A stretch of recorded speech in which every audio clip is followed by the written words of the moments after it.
วานเวลา 13 นาฬิกา 14 นาฬิกาเศษๆมีข่าวรายงานว่าเกิดแผ่นดินไหวครับ พี่น้องบ้านเฮาก็หนีตายโอลหม่านซึ่งดินไหวครั้งนี้บ่มีการเตือนเลยนะครับ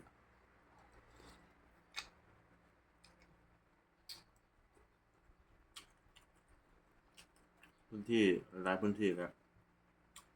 หนักว่า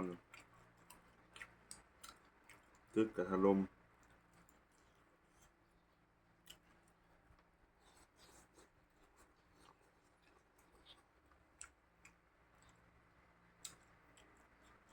ื้อนี้ก็เป็นเก็บนะครับ เก็บซากหาผู้รอดชีวิต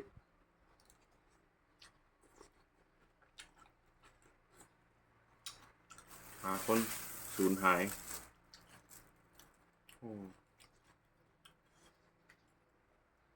บ่น่าเชื่อนะว่าจะเกิดขึ้นแบบหลายคนก็บ่ได้ตั้งตัวนะครับบ่ได้ตั้งหลักเลยตึกนะครับสำนักงานการเงินเนาะที่กำลังสร้างอยู่กับพังลงแบบคือในหนังเลยแหละ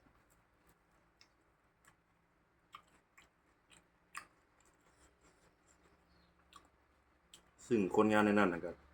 หลายพอสมควรนะครับแผ่นดินไหวนี่ก็เป็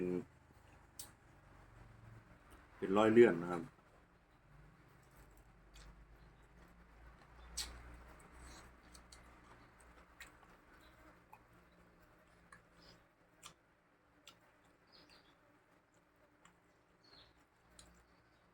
ส่วนนี้ก็หลายคนก็ต้องอพยพมาอยู่ที่มันปลอดภัย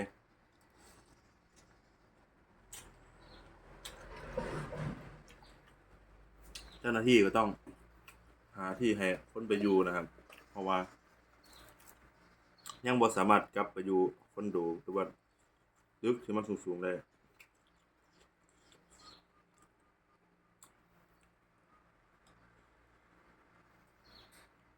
เนาะพี่น้องเอ้ยจั่งใดก็คืนมาบ้านเฮาพุ่นล่ะปีนี้คาดว่าสงกรานต์นี่คนน่าจะกลับบ้านหลายนะ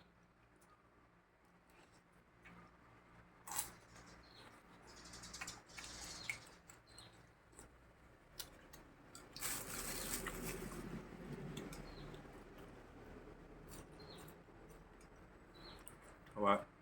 เขาไปเฮ็ดงานก็ยังเฮ็ดบ่ได้เนาะ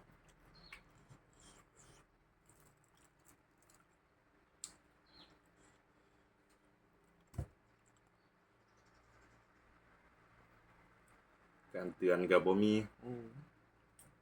เตือนบ่มีบ่ว่าอีกเกิดเหตุการณ์แล้วก็บ่มีคนรีบออกมาบอกรีบออกแถลงการณ์